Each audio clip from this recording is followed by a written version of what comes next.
Bom, vamos lá começar mais uma live, hoje de literatura com o terceiro ano.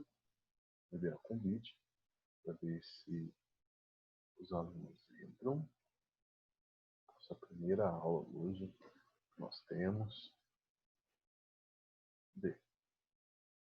Agora lá o convite.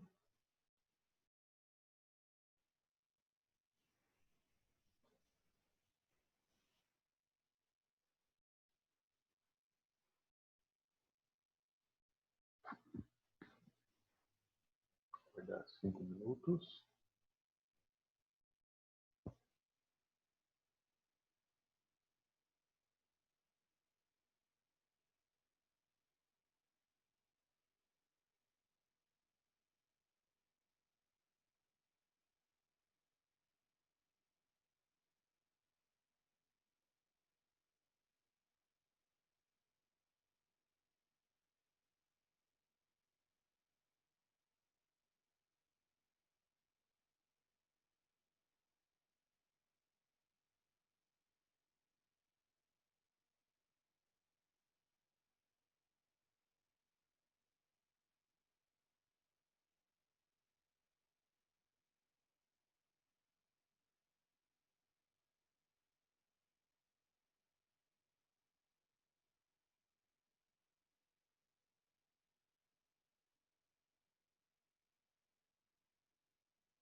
Bom, 5 minutos esperando. A partir de agora eu começo a minha aula.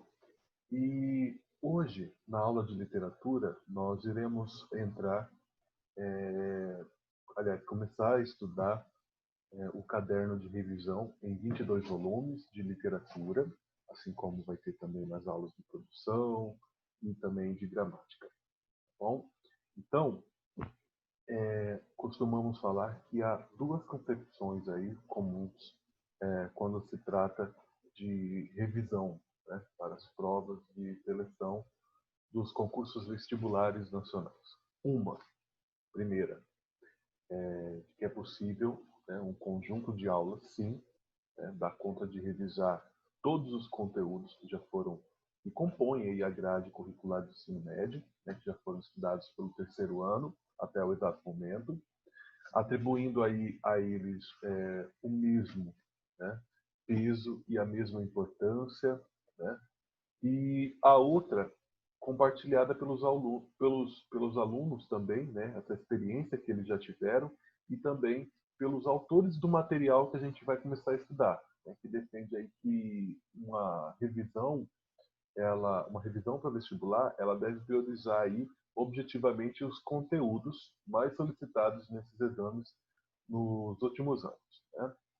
O material Revisão em 22 volumes, né, da UNO, foi elaborado aí por uma equipe de professores, né, autores também, que trabalha com uma eficiente revisão pré-vestibular para garantir aí aos alunos a continuidade dos estudos em instituições universitárias de excelência acadêmica, né? Então, revisar um conteúdo, né, tanto de produção, quanto de literatura, quanto de gramática, não é o mesmo, né, que ensiná-lo pela primeira vez. Tá? O estudante do terceiro ano do ensino médio, ele já realizou um percurso, um caminho, né, de aprendizagem baseado aqui na aquisição de determinadas competências e habilidades próprias do período de desenvolvimento, né? E ele foi capaz aí de realizar abstrações mais elaboradas, né? Até chegar aqui no terceiro ano.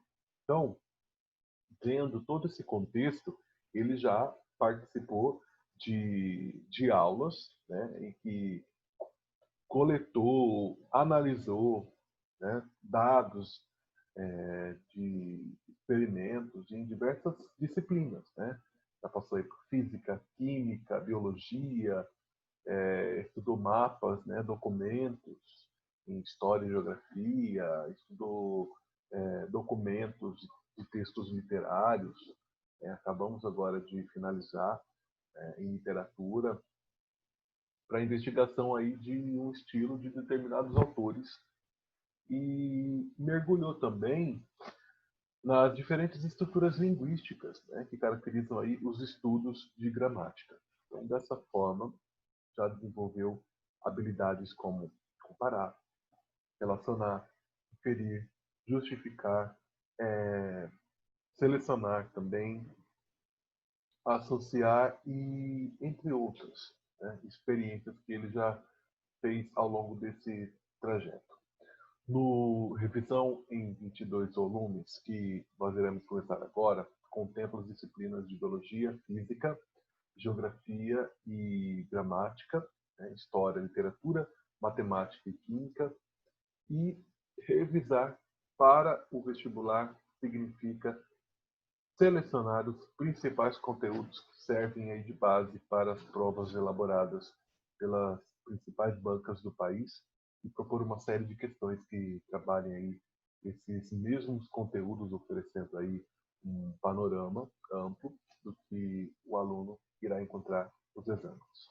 Bom, além das respostas e resoluções do próprio material, você dispõe também de um plano de aulas para cada caderno, com comentários sobre algumas questões selecionadas. E quando eu falo plano, né, isso aí já condiz a mim, né, professor, e vai contar aí com um plano de aula para cada caderno, tá bom? Então, para você que é aluno, seja bem-vindo aí. A revisão em 22 volumes irá começar a partir de agora. Eu vou mostrar na tela para você aí o tema de cada caderno que vai ser trabalhado aqui, né, no módulo de literatura, que inicia hoje. Vai aparecer aí, ó, caderno 1, né, que mostra aí romantismo, poesia, romantismo em prosa, romantismo em prosa 2. Que a gente vai tratar durante essas aulas, né? Realismo, naturalismo, parnasianismo, simbolismo, pré-modernismo, vanguardas na Europa, no Brasil, até chegar lá nas tendências contemporâneas que nós acabamos de estudar, tá bom? Em literatura. Então vai ter o caderno 1 e o caderno 2. Nós estamos agora iniciando o conteúdo do caderno 1, que vai falar sobre o romantismo. Tudo bem? Então, lá aqui na página 2 do seu caderno de literatura, vai estar falando sobre romantismo, poesia. E já começa da seguinte forma. O romantismo foi uma corrente artística ligada aos movimentos burgueses. Procurou expressar os devaneios, os desejos, as frustrações e as fantasias de um eu livre de compromissos com os padrões clássicos de representação artística e que fugia muitas vezes da realidade à sua volta.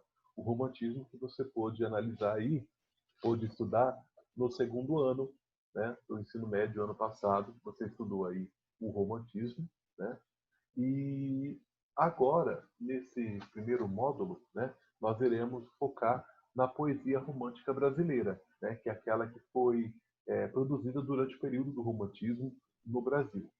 Tá? Então, além da prosa nesse período, teve destaque aí a poesia romântica. Né? Vale lembrar aí que esse termo ele pode ser utilizado para as poesias, né? As poesias que envolvem, como que eu posso falar? Envolvem aí a subjetividade, né, do eu lírico, né, os seus aspectos românticos, né, e outras características que serão estudadas aqui nesse módulo. Tá bom? Então, antes de estudar sobre os aspectos mais importantes da poesia romântica, vale falar aqui também, né, sobre o romantismo no Brasil, né, que teve início aí em 1836, com a publicação da obra Suspiros Poéticos e Saudades, do autor Gonçalves de Magalhães, tá? E o movimento do romantismo teve a divisão em 3 períodos. Né? Teve a primeira geração, a segunda geração e a terceira geração, como você já estudou no segundo ano. Tudo bem? Na primeira geração, né, teve aí no contexto, né, teve o contexto pós-independência do Brasil. A primeira geração esteve marcada aí pelo binômio nacionalismo-indianismo, tá? E a segunda geração, ela é chamada de mal do século, né, ou ultrarromantismo. Ele recebeu grande influência do poeta inglês Lord Byron. E a terceira geração, né, chamada de condoreirismo, tá? Vou repetir novamente, condoreirismo, ou geração condoreira, essa fase ela foi bastante importante e bastante influenciada pela poesia social do poeta francês aí, Victor Hugo, tá bom? E claro, né, assim como você viu lá no segundo ano, tem aí algumas características do romantismo, né, da poesia romântica, e cada poesia, cada período, né, romântico do Brasil apresenta aí suas peculiaridades, né, sobretudo aí no conteúdo da produção literária. Bom, então você vai ver que lá na primeira geração tem alguns aspectos, tem algumas características, né, que você já viu lá no segundo ano, mas está revisando aqui de uma forma bem legal para você não esquecer, tá bom? Primeira geração, né, tem aí a busca da identidade nacional, né, o nacionalismo, tem o índio como herói, é o que nós chamamos herói brasileiro, tá? O que nós chamamos de indianismo, tem a exaltação da natureza e tem o retorno ao passado, beleza? A segunda geração tem aí 4 aspectos, né, a serem destacados. Primeiro, o individualismo, tá? E o egocentrismo. Tem aí o eu lírico pessimista, né, totalmente pessimista, por isso que nós chamamos tratamos essa fase essa geração do romantismo como mal do século, porque vai ser tratado em diversas obras, né, temas como a morte, o amor, o medo, tá bom? Tem aí a fuga da realidade também como uma das características da segunda geração, beleza? Já a terceira geração, ela trata de uma poesia social, tá? Trata de uma poesia mais libertária, né? Tem aí os aspectos do erotismo, do pecado e a negação daquele amor platônico, né? Daquele amor perfeito, beleza? Bom, deixa eu ver aqui no material, vocês aqui destaca o contexto histórico do romantismo europeu, né? A queda do antigo regime, o contexto histórico do romantismo brasileiro, que eu quero que você dê uma lidinha aqui, ó, vou até mostrar aqui na tela, só um pouquinho, está na tela para você. Tá? Ó, pois aí na sua casa, por favor, dê uma lida aqui, ó, nessa parte aqui do contexto histórico do romantismo europeu, queda do antigo regime, Revolução Industrial, independência dos Estados Unidos, Revolução Francesa, o contexto histórico do romantismo aqui no Brasil, né, a chegada da corte portuguesa aqui ao Brasil, aí depois tem a independência do Brasil, né, em 1822, dá uma olhadinha aí, tá bom? Tem os marcos históricos aqui também, que é legal você estar dando uma lida, né? Se você esqueceu de alguma coisa relativa aos marcos literários e históricos também, por favor, dê uma olhada aí nas suas apostilas antigas, né, do segundo ano, que vai estar um pouquinho não, né? Vai estar falando completamente. Um pouquinho vai ser aqui, né, nesse modo, né? Que vai estar tratando aí de do romantismo de uma forma mais resumida, tá bom? E aí tudo que eu acabei de falar agora, né? Romantismo na Europa versus romantismo no Brasil. Aqui vai estar falando aqui, a partir daqui, ó, desse lado da página 2, vai estar falando a respeito da geração, né? A primeira geração aí, uma geração nacionalista, indianista, e aí ele traz alguns autores como Gonçalves de Magalhães, Gonçalves Dias, e aqui ele traz também, ó, um fato que eu achei importante também para você destacar aí, ó, alguns aspectos da produção literária do autor, né, Gonçalves Dias, como o indianismo e a lírica, né, depois você dá uma lidinha aí, que são fatos importantes, né, aspectos importantes aí do autor e que provavelmente pode cair em um desses vestibulares da vida, bom? Que você for fazer. A segunda geração é a geração de ironia, né, e mal do século, né, ultra romântica, que eu acabei de falar agora, que trata de temas como morte, né, e outros também temas de natureza, como fala aqui, ó, tenebrosa, né, pessimismo, o fascínio pelo mórbido, pelo misterioso, né, a idealização da mulher, né, que foram temas aí retratados na segunda geração, tá bom? E aí ele não só fala de cada geração, como também traz os autores dessa geração. Então nós temos aí o Álvaro de Azevedo, temos também lá em cima, ó, Álvaro de Azevedo com a Lira dos 20 anos, né? Tem também o Casimiro de Abreu, Canção do Exílio, ó, publicou Canções de Exílio em 1859, a coletânea Primaveras, o texto dramático Camões de Jaú, foi publicado em 1856. Bom, tem também, ó, Fagundes Varela, ó, que foi um autor de transição, né, da segunda para a terceira geração, que é a próxima que nós vamos ver agora, tá bom? A terceira geração, como eu falei, é aquela geração hugoana, né, condoreira, social, que vai tratar de temas mais libertários, né, temas mais profundos, né, porque são autores que vão estar aí numa fase de transição, né, do romantismo para o outro período literário que nós vamos estudar nas próximas aulas, tá? Aliás, revisar nas próximas aulas, beleza?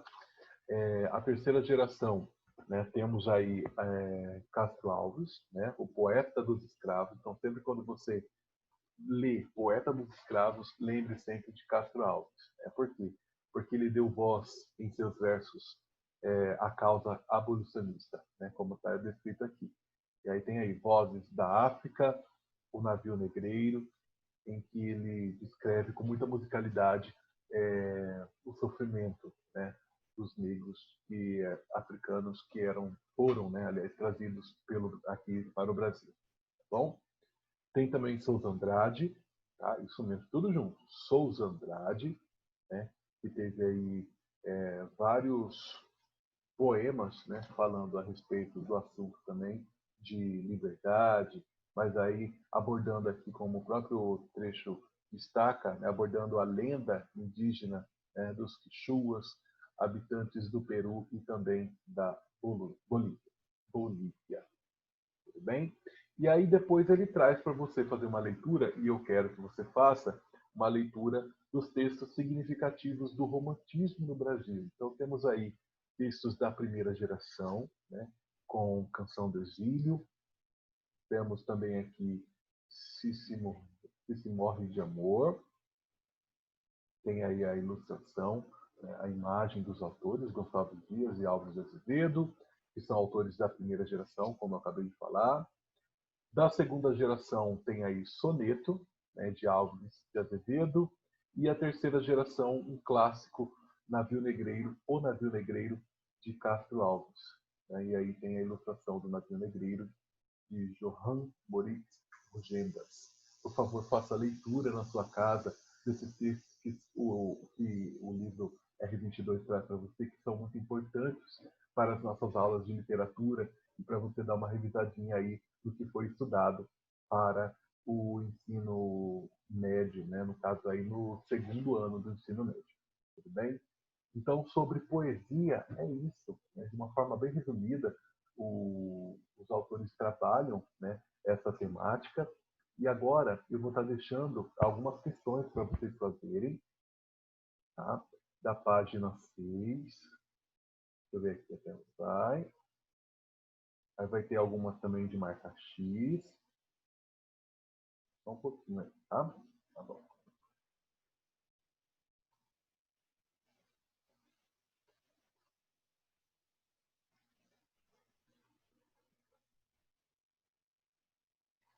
Eu vou destacar agora nessa primeira parte os exercícios do Enem, que começa lá na página 12 e vai até a página 13. Tá? Se você quiser, nessa primeira parte de poesia, eu vou destacar somente esses exercícios da página 12 e 13, que são 5 questões do Enem para você fazer e para depois nós discutirmos. Mas fique à vontade para você também fazer os exercícios da página, deixa eu ver aqui, da página 6 à página 11, tá bom? A respeito de poesia. Agora, nesse exato momento, eu quero que vocês façam aí as 5 questões da página 12 até a página 13, e aí, na nossa próxima aula, a gente vai falar sobre a prosa no romantismo. Tudo bem? Antes de terminar a aula, tenho que falar aqui, deixa eu só ver se está aqui no ponto. Tenho que falar para vocês que hoje, para hoje, dia 17, tem uma atividade para ser entregue, vou até compartilhar lá. Deixa eu ver aqui, compartilhar em tela. Ó, compartilhar na tela aí algumas atividades de literatura. Atividade de literatura que tem que entregar hoje para fazer um mapa mental sobre o conteúdo do módulo 24, temas em literatura, lendo primeiramente o conteúdo revisional descrito nas páginas do módulo, tá bom? Módulo 24. Assim que terminar, tem que enviar para mim, lembrando que o prazo de validade é até meio-dia e 20. Temos aí atividade de literatura e até agora não me entregaram. Bom, então por isso, deixa eu ver aqui se falta mais alguma coisa.